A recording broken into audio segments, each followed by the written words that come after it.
Bismillahirrahmanirrahim. Assalamualaikum warahmatullahi wabarakatuh. Jadi sekarang kita akan belajar materi tentang TPS untuk pengetahuan kuantitatif yang bagian hubungan antara P dan Q. Nah, jadi hubungan antara P dan Q itu materinya bisa macam-macam. Nanti kita akan mencari nilai P dan akan dibandingkan dengan nilai Q, terus disesuaikan dengan mana jawaban yang benar. Oke, kita langsung ke nomor 1. Perhatikan tabel berikut. Untuk yang P, bilangan prima yang lebih besar dari 21 dan kurang dari 51. Nah, semua kan sudah tahu bilangan prima itu bilangan yang tidak habis dibagi kecuali dengan dirinya sendiri atau dengan 1. Nah, bilangan prima yang lebih besar dari 21 dan kurang dari 51. Nah, bilangan prima itu kita akan uji-uji yang ganjil, karena yang genap itu bisa dibagi dengan 2. Sehingga setelah 21, nah 23 itu bilangan prima. Berikutnya kalau 25 bukan bilangan prima karena bisa dibagi 5. 27 juga bukan. Nah, berikutnya 29, terus 31. 33 bukan bilangan prima. 33 bukan karena bisa dibagi 3, 35 tidak, 37. Oke, 39 bukan, 40 bukan, 41, 43, 45 bukan, nah 47. Nah, jadi ini bilangan prima yang besar dari 21 dan kurang dari 51. Semuanya ada 1, 2, 3, 4, 5, 6, 7 bilangan. Nah, itu untuk yang P. Sekarang untuk yang Q. Banyaknya bilangan bulat positif yang mengandung angka 6 atau merupakan kelipatan 6 yang kurang dari 36. Nah, kelipatan 6. Kelipatan 6 itu 6 tambah 6 saja. 12 tambah 6 18 tambah 6 24 tambah 6 30 tambah 6 36. Tapi kan kurang dari 36, berarti 36 tidak masuk. Berikutnya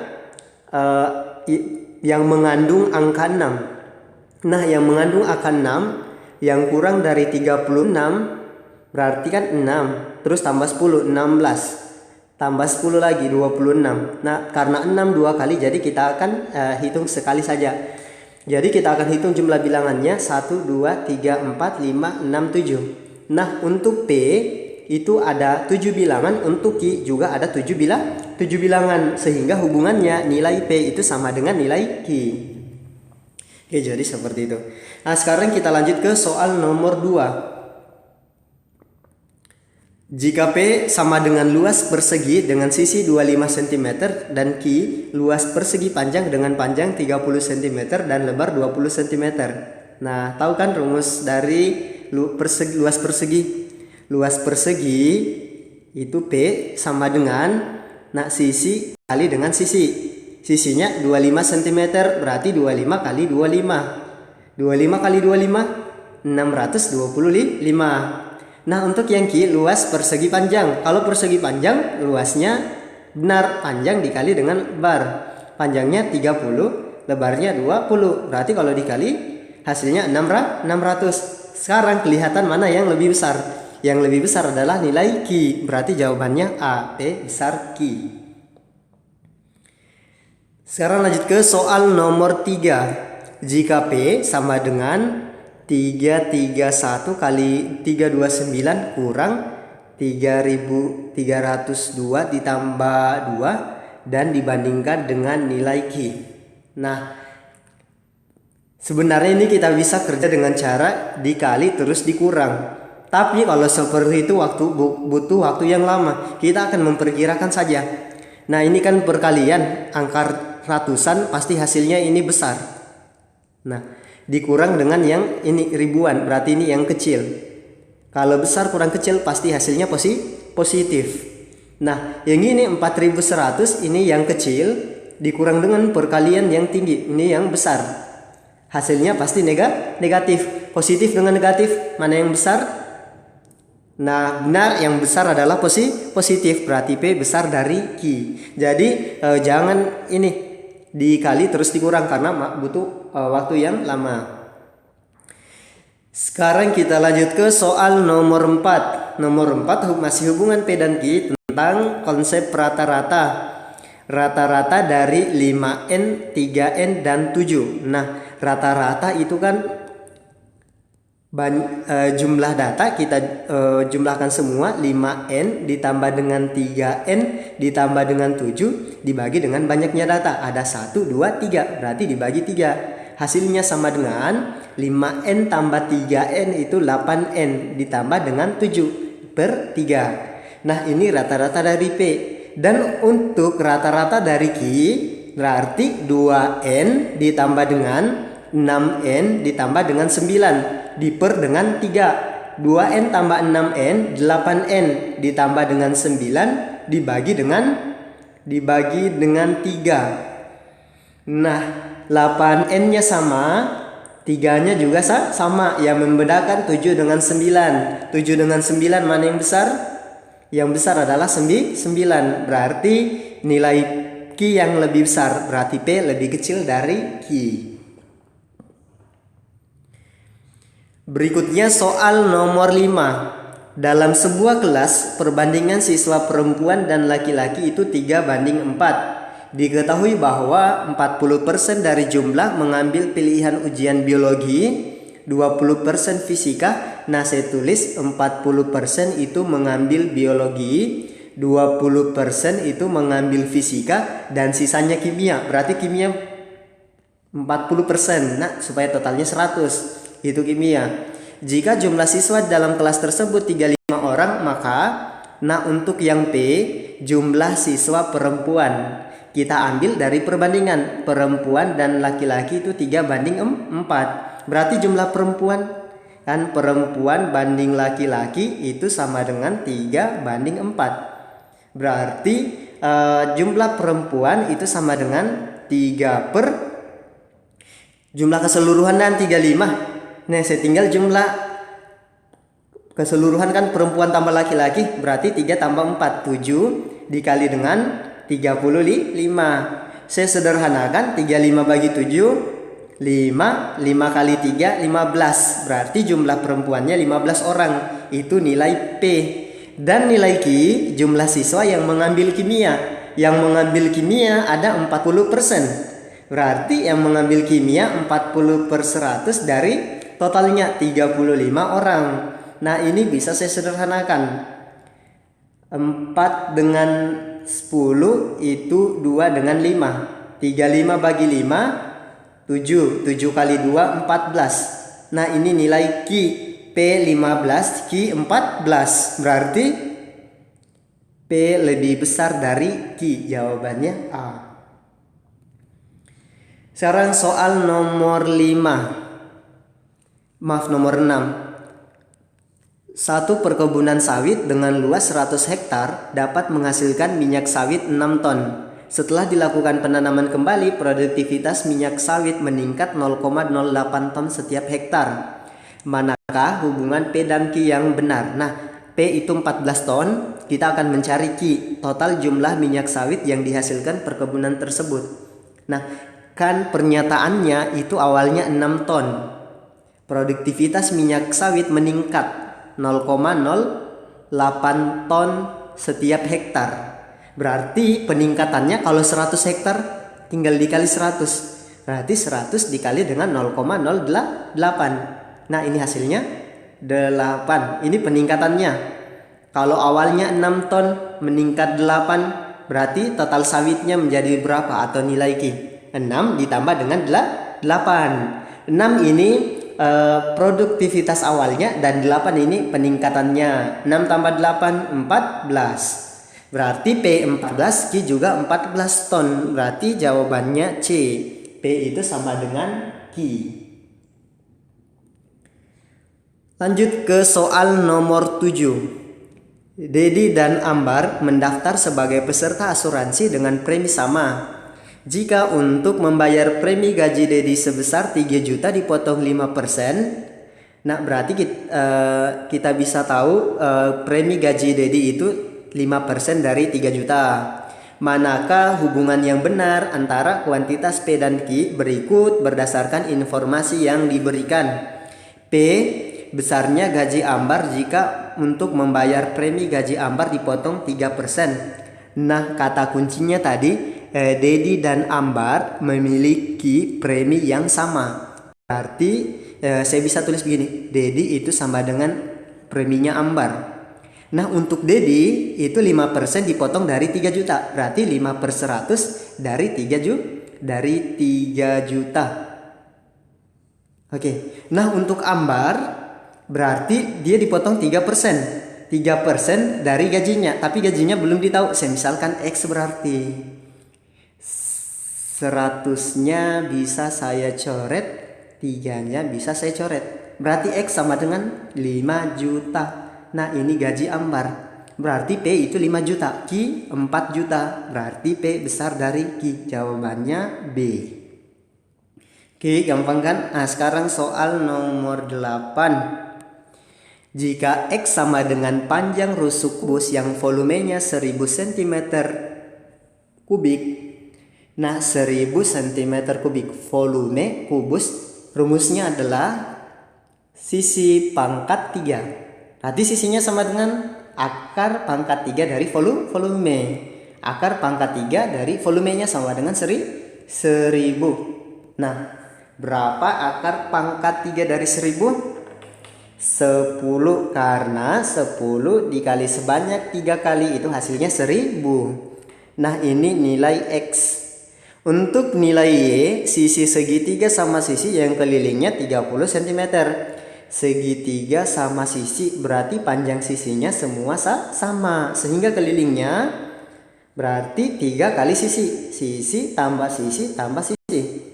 Kelilingnya 30 cm sama dengan 3 kali sisi. Tadi sisi 30/3. Berarti hasilnya 10. Nilai X 10, nilai Y 10. Berarti X sama dengan Y. Sekarang soal nomor 9.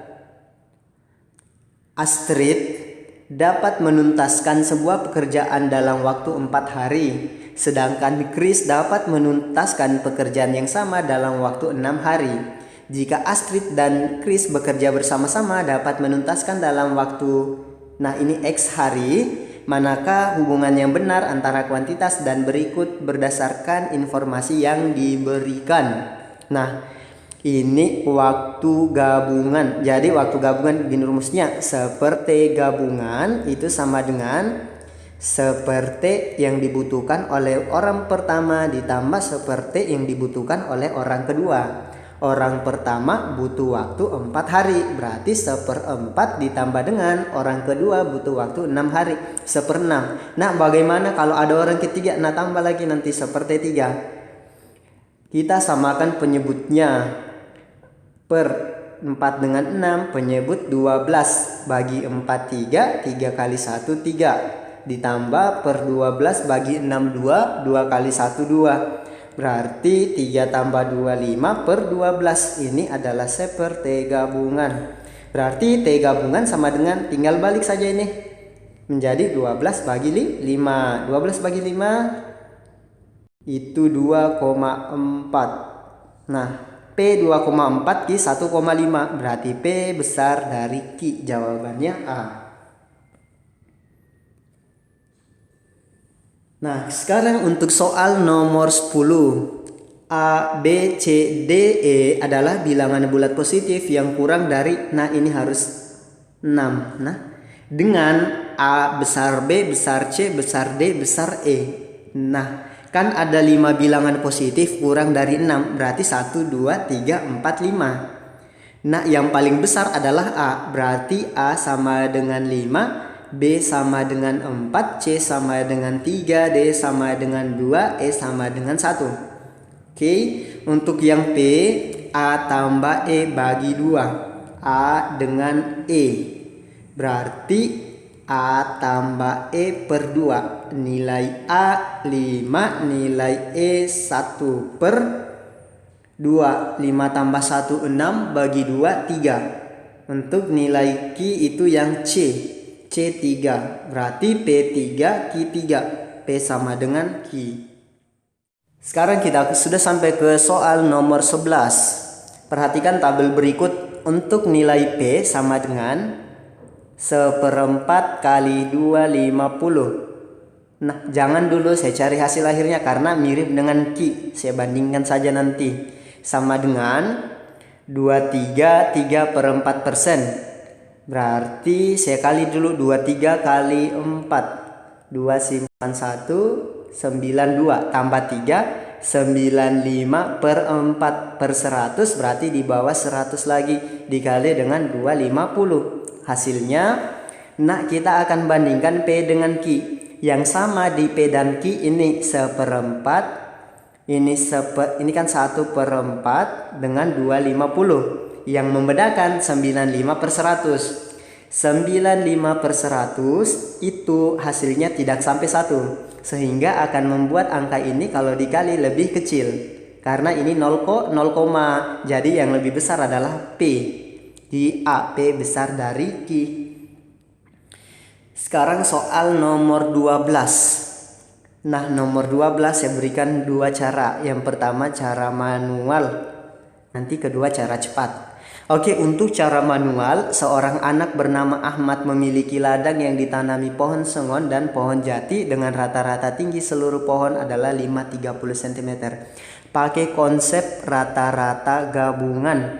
Jadi rata-rata gabungan itu rata-rata pertama kali banyaknya data pertama ditambah dengan rata-rata kedua dikali dengan banyaknya data kedua dibagi dengan data total N1 tambah dengan N2.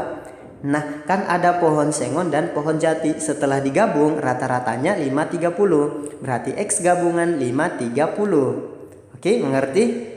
Nah, sekarang rata-rata yang pertama, rata-rata sengon 420, berarti 420.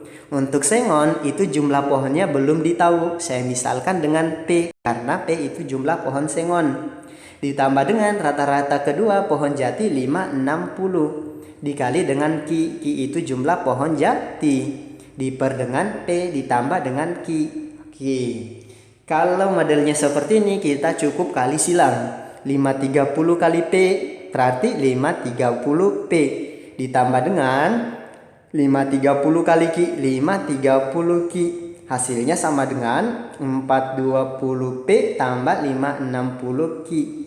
Yang sama kita kumpul 530 P dengan 420 P. Berarti 530 P dikurang 420 P hasilnya 560 Q dikurang dengan 530 Q. 530 P kurang 420 P 110 P. 560 Maaf ini 530 Q. 560 Q kurang 530 Q 30 Q. Berarti P per Q sama dengan 3/11. Berarti P 3 Q 11 ya. Berarti P kecil Q. Jawabannya B. Nah, ini cara manual. Nah, sekarang yang kedua saya akan berikan cara cepat. Cara cepatnya cukup lihat rata-rata gabungannya. Nah, rata-rata gabungannya kan 530. Oke, saya ganti warna biru. Rata-rata gabungannya 530, rata-rata pohon sengon 420. Nah, ini selisihnya berapa dengan rata-rata gabungan? 530 dengan 420. 110 itu pohon sengon atau P. Kalau 530 dengan 560 selisihnya 30 itu Q. Pohon jati berarti P per Q sama dengan habis 3/11 P kecil Q. Oke, sekarang lanjut ke soal nomor 13. 10 tahun yang lalu usia Herman adalah 1/3 dari usianya sekarang. Nah, kita akan buatkan persamaan. Pemisalan dulu usia dari Herman dan usia dari Hardi. Depannya sama-sama H, jadi saya ambil saja M dengan D. Usia dari Herman M, usia dari Hardi D. Oke, 10 tahun yang lalu usia Herman adalah 1/3 dari usianya sekarang. Nah, kalau 10 tahun yang lalu berarti M itu dikurang dengan 10. Sama dengan 1/3 dari usianya sekarang Herman M. Berarti saya bisa kumpul di satu ruas. M Nah, pindah ruas ke kiri dikurang 1/3 M hasilnya sama dengan 10. Nah, ini bisa saya kali silang. 3 kali M itu 3M dikurang dengan 1M atau M saja diper dengan 3. Hasilnya sama dengan 10. Arti 3M kurang M itu 2M per 3 hasilnya sama dengan 10. 10 dengan 2 habis sisa 5. Berarti M itu 3 kali 5 atau 15. Oke, berikutnya yang kedua, 15 tahun yang akan datang, perbandingan usia Hardy dan Herman adalah 3/5. Berarti Hardy di atas 15 tahun yang akan datang. Berarti D ditambah dengan 15 banding M ditambah dengan 15. Kenapa ditambah 15? Karena 15 tahun yang akan datang. Hasilnya sama dengan 3/5. D atau Hardy belum ditahu nilainya, tambah 15 per M, usia M tadi 15 ditambah dengan 15 sama dengan 3/5. Berarti D tambah 15 per 15 tambah 15 30 sama dengan 3/5. 5 dengan 30 habis sisa 6. Berarti D tambah 15 hasilnya 6 kali 3 18. Berarti D sama dengan 18 kurang 15. Hasilnya adalah 3. Nah, jadi D itu 3, M itu 15. Kita akan perhatikan nilai Q. Usia Hardy 5 tahun yang akan datang. Berarti untuk P itu sama dengan 3 ditambah dengan 5 tahun akan datang. Hasilnya 8. Untuk Q, usia Herman sekarang. Usia Herman 15. Berarti nilai P lebih kecil dari Q. Oke. Sekarang soal nomor 14. Jika P adalah bilangan habis dibagi 7 dan nilainya lebih besar dari 14 dan kurang dari 28. 14 tambah 7 21 28. Habis dibagi 7, habis dibagi 7, habis dibagi 7. Tapi nilainya lebih besar dari 14, berarti 14 tidak masuk. Kurang dari 28, 28 tidak masuk. Berarti yang masuk apa? 21. Berarti P itu sama dengan 21. Sedangkan Q adalah bilangan ganjil di antara 23 dan 27. Nah, bilangan ganjil berarti naik-naik 2, 23, 25, 27. Antara berarti tidak masuk, berarti 25. Berarti Q itu sama dengan 25. Berarti P lebih kecil dari Q. Jadi jawabannya C. Sekarang untuk soal nomor terakhir, nomor 15. Perhatikan tabel berikut. Hubungan antara P dan Q adalah, nah, P sama dengan 33 pangkat 3. Sama dengan, nah ini kan 33 kali 33 kali 33. Untuk yang Q, 3 pangkat 33. Berarti 3 kali 3 sampai 33 kali. Pasti yang besar adalah nilai Q. Jadi yang kecil itu P kecil dari Q. Oke, sekian pembahasan untuk materi hubungan antara P dan Q. Jadi ini bisa jadi akan muncul di tes UTBK tahun 2020 ini. Sekian, wassalamualaikum warahmatullahi wabarakatuh.